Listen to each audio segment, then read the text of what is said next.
soir, Bezat Hashem, Yudzaïn, Shvan. À partir de ce soir, on dit Barech Alenu. Ce soir. Arrit. Koutz Laret, c'est pas maintenant. Koutz Laret, c'est plus tard. C'est en décalage. Ce soir, on dit Barech Alenu. Les Ashkenazim disent Veten Dalu Matar Libracha. Et la Gemara, elle dit Ma tal ou matar chaim la'olam av divrei Torah chaim la'olam. De la même façon que la pluie, c'est la vie du monde. On vit en ville, on ne comprend pas comment la pluie, c'est la vie. La pluie, c'est la mort. Quand il pleut, on ne peut rien faire. Avant la Gemara dans Ta'anit dit que quand il pleut, pour Utash et Bakis mitbarechet, même la pièce que tu as dans la poche, elle prend la bracha. Tu as 10 shekels dans la poche. Avant, avec 10 shekels, avant qu'il pleut, tu faisais rien avec. Tu l'aurais dépensé comme ça se trouve même tu l'aurais perdu. Rien du tout.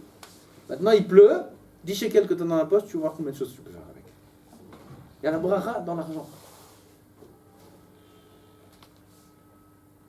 S'il ne pleut pas, il n'y a pas d'herbe. Les vaches, elles vont mourir. Il n'y a pas de fromage. Il n'y a pas de lait. Il n'y a pas de pain. Il n'y a rien du tout. C'est la mort dans le monde s'il ne pleut pas. De la même façon que la pluie, c'est la vie du monde. Pareil, divrei Torah, c'est chaim la'olam.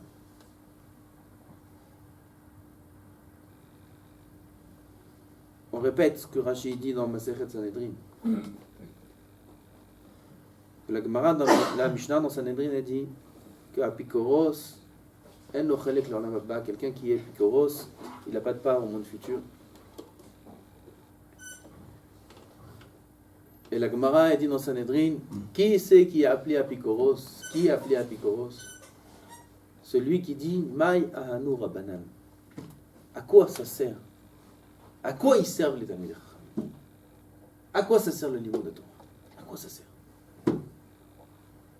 Et Rachid explique pourquoi elle n'en veut pas celui-là. Parce qu'il n'est pas ma'amin que le monde entier y tient sur le limud Torah. S'il y a la vie dans le monde, s'il y a bichlal une existence au monde, si l'Amérique elle existe, si non on existe, si l'homme il existe et les animaux aussi ils existent, c'est parce qu'il y a du limud Torah dans le monde. Comme ça, Kadosh Baruch Hu, il a décidé de créer son monde. Imlo briti yomam v'layla, chukot shamayim va'aretz lo samti. Si ce n'était le Brit Yomam Valayla, si ce n'était le Limud Torah Yomam Valayla, Akadosh Baruch Hu il aurait anéanti le monde entier. Et bien, s'il y a un instant dans le monde entier où il n'y a pas de Torah, tout le Olam il est choser les Tov Vavou. Tout le Olam choser les Tov Vavou. Akadosh Baruch Hu il détruit tout le monde entier. Ça c'est la preuve que le monde entier il existe que grâce à votre Limud Torah. Au Limud Torah qui est dans le monde. C'est Chaim la Olam.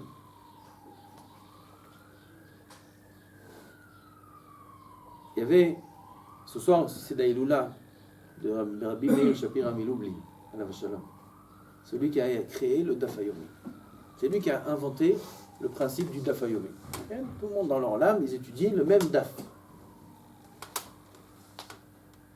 Il dit un chidouche sur une Mishnah dans Pirkei Avot. La Mishnah dans Pirkei Avot, elle est très connue, tout le monde la connaît. Amar Rabbi Yossi ben Kisma. Une fois je marchais en chemin et Pagabi Adam et un homme il m'a rencontré et il lui a dit Ma'in Bata, d'où tu viens? Il dit une ville que Kula Chachamim, une ville de Tzadikim faisait. Qu'est-ce qu'il lui dit l'homme? Retzoncha, tu veux habiter chez nous et je te donnerai Elef alafim dinare zahav, va'avanim ou margaliot.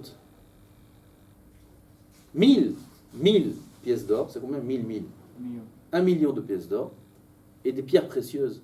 Je te donne, viens habiter avec nous. Tu veux nous enseigner la Torah, tu vas nous faire des shiurim et tout. Et il leur a répondu Afilu itnuni kol kesef et zahav, là même si on me donne tout l'argent et l'or du monde, En Ida, elle a même comme Torah, j'habiterai que dans un endroit de Torah. Comme ça, c'est la Mishnah.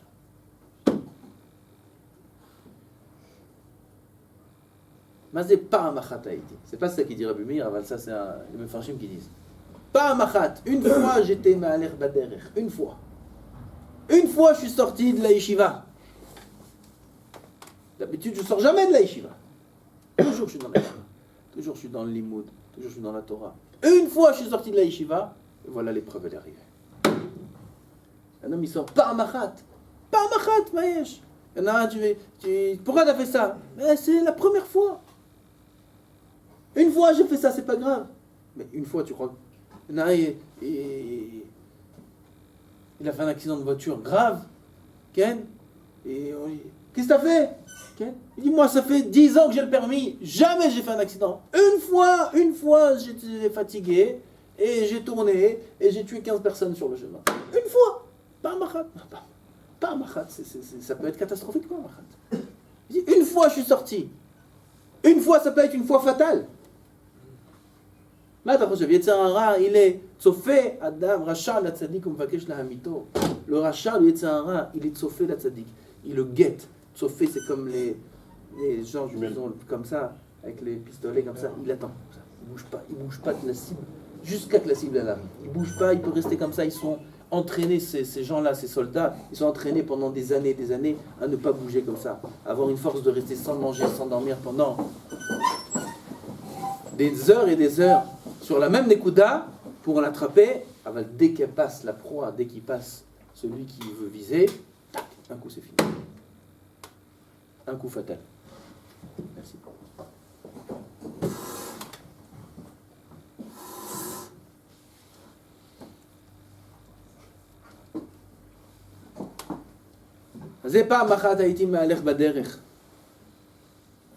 Maintenant, la question qui pose Rabbi Meir Shapira Miloubli, Alav Shalom, il dit, pourquoi tout de suite, Rabbi aussi, tu lui réponds comme ça? Tout de suite, tu lui dis, moi, même si tu me donnes $1 million, moi, je ne viens pas habiter dans une ville que... Pourquoi tu lui réponds? Attends, peut-être cette ville, elle est bien. D'où il vient, peut-être c'est bien. Peut-être c'est une ville de tzadikim aussi. D'accord?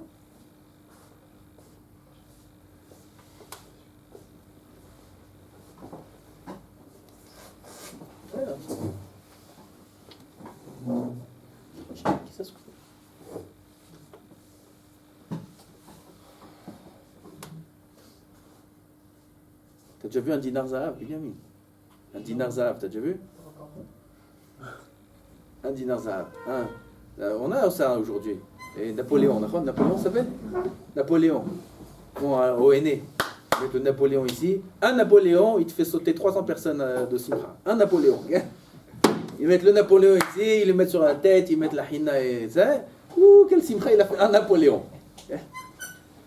Là, il lui dit, je te donne 1 million de Napoléon. 1 million. 1 million. Il y a un homme, il entend ça, rien que son visage, il ne peut plus arrêter de rigoler. Okay? 1 million, je te donne. Alors écoute la proposition d'abord. Peut-être que la ville où il te propose d'aller, c'est une ville qui n'est pas mauvaise. Tout de suite, tu dis non, moi, tu me donnes, même moi je vais comme dans une ville de Torah. Et peut-être la ville aussi où il est, c'est des gens bien et tu peux les rendre. Qui t'a dit? Pourquoi il est possède et tu sais, d'office il est possède? La main, mets la main. Et la main, il tient Yesod Nifla. Il est venu le voir, ce Yehudi là, Rabbi Yossi Ben Kisma. Qu'est-ce qu'il a commencé à lui parler? De l'argent. Viens, si tu viens, je te donne $1 million. Tout de suite, l'argent. Ça montre que la ville d'où tu viens, c'est ça qui les intéresse. Il dit Rabbeinu Yona, à quoi tu reconnais l'homme? Il dit Rabbeinu Yona, c'est une façon de s'exprimer qui ne s'exprime pas comme ça dans aucun de ses textes. Il dit ça, c'est une chose qui est badouk ou moussé. C'est testé à 100%. À quoi tu reconnais l'homme? À la chose qu'il est méchabéach. Qui il est méchabéach, cet homme? Qui il néglige et qui il honore? Si il est méchabéach, le tzaddik, toujours il parle du bien des tzaddikim, toujours il parle du bien de tout le monde, et à chaque fois il dit celui-là tzaddik, oh c'est un grand rave, et celui-là c'est un tzaddik, et celui-là c'est un tzaddik. Sur tout le monde il dit comme ça. Cet homme-là, c'est Vadaï à 100% un tzaddik. Alors si un homme il vient, et il dit non, celui-là, oui, c'est un tamid chacham, mais bon, il y a lui, il est mieux. Ou il y a... Ça montre que cet homme-là, il a pgam. Ça, c'est quelque chose de testé. Tu veux tester un homme? Écoute qui il est méchabéa. Qu'est-ce qu'il est méchabéa? Okay? Et oui, la Torah c'est bien, mais il faut une belle maison. Ça, c'est exactement ce qu'il est lui. Et ça, il dit Rabbeinu Yonah, c'est un test, à 100% ça marche. Rabbi Yossi ben Kisma, il a affaire à cet homme-là. Cet homme, il vient, il lui dit, tu veux venir habiter chez nous, je te donne $1 million. Ah, qu'est-ce que tu as tout de suite $1 million? D'abord, viens, dis-moi, un petit ridouche, une petite kouchia, tu rencontres un grand rave. Un grand rave. Demande un petit ridouche, demande une bracha. Ah, grand rave, shalom aleichem, tu as sa main, on ne peut pas avoir une bracha. Grand rave, qu'est-ce que vous faites? Où vous habitez? Il nous manque un rave, venez habiter chez nous. Après, il te dit non. Il te dit, écoute, voilà, on peut vous donner un poste, et le poste il est bien payé. Doucement, tout de suite. Retzonra, tu veux venir habiter chez nous, on te donne $1 million? Oh, il a compris celui-là. Que cette ville-là, c'est une ville en Amérique. Là-bas, on parle que d'argent. Une fois, il y a un Américain, il a rencontré un arabe, il a fait un pshat dans cette Mishnah-là. Il lui a dit, Retzoncha la gour komenu. Pourquoi la même réponse à la même question. Une autre réponse à la même question. La question, c'était quoi? Comment tu te possèdes tout de suite la ville? Peut-être que c'est intéressant. Écoute. Il dit, pourquoi il était possède? Il dit, Retzoncha la gour komenu. Tu veux habiter Bimkomenu à notre place. Ça veut dire, nous, on a besoin de quelqu'un qui vienne, qui mette les tefilines. Tu mets les tefilines à notre place. Tu dis la Torah à notre place. Nous, on veut avoir la conscience tranquille. Voilà, on a amené un rave. C'est lui qui fait tout. Il y a des communautés comme ça. C'est le rabbin. C'est lui, il fait tout. Il nous acquitte. Viens nous acquitter. Viens nous acquitter. Nous, on veut vivre une vie tranquille. Viens nous acquitter. Il a entendu ça, Rabbi Yossi ben Kisma. Tout de suite, il s'est sauvé de là-bas. Encore une fois. Le Olam, il est mitmalé bet Torah. Le Olam, il est chay à la Torah. Il faut beaucoup de chizouk dans le Esek Torah. Il ne faut pas perdre son temps. Il ne faut pas perdre son temps, pas un instant.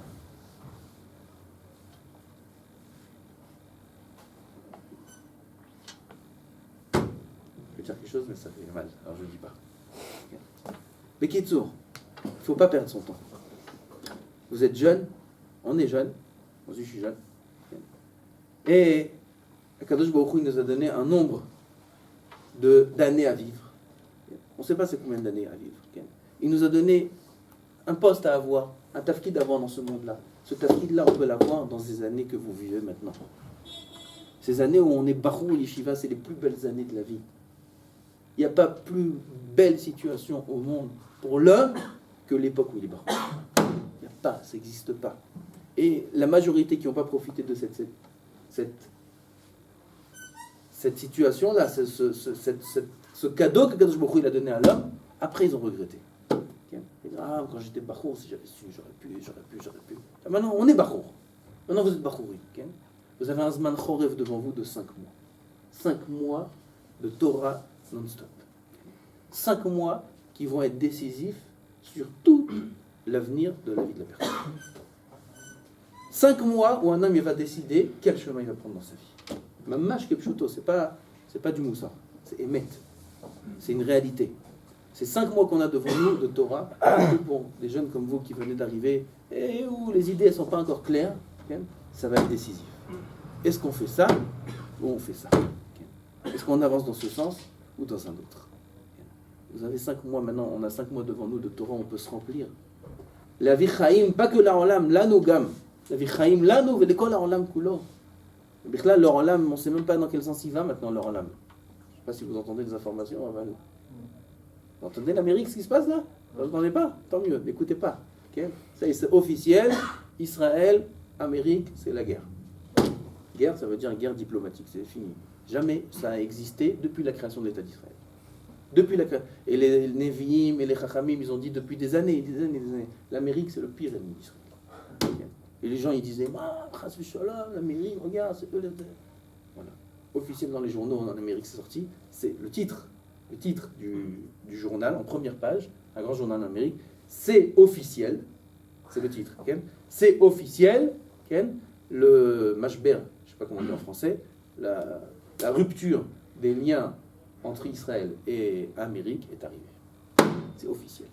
Première fois dans toute l'histoire de l'État d'Israël qu'il y a eu une annonce pareille, officielle.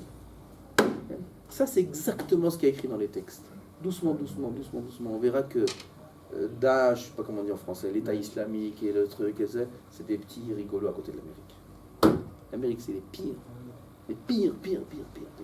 Et doucement, doucement, les névoites, elles s'appliquent. Et doucement, doucement, tout d'un coup, l'Amérique, elle veut donner à l'Iran.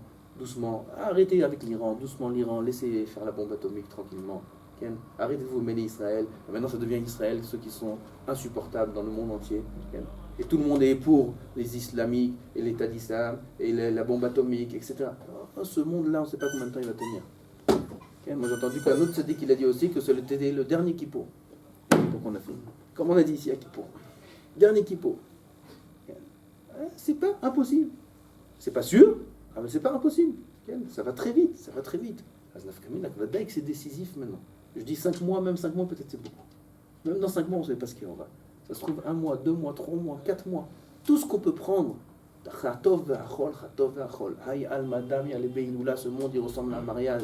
Qu'est-ce qu'ils font les gens dans un mariage? Allez, viens, on mange un maximum. Regarde le buffet, regarde le major. Il y a des buffets pareils, il n'y a pas. Allez, mange, c'est gratuit. Alma, dit la Gemara, ce monde-là, il ressemble à un mariage. On est dans un mariage. Des macarons, des Torah, tartof. Mange beaucoup de Torah, mange beaucoup de mitzvot. Tartof, bientôt le mariage il se termine. Et peut-être même qu'on n'aura même pas le temps de la vivre, notre vie de 70 ans, que le mariage il sera déjà terminé, peut-être. On ne sait pas. Ça va très vite. Il ne faut pas perdre son temps en bataille. Il ne faut pas perdre son temps. Aïkar de ne pas perdre son temps. Si quelqu'un c'est difficile pour lui la Torah, alors voir peut-être autre chose, peut-être Aïkar de ne pas perdre son temps, d'être toujours occupé à faire la Avodat Hashem.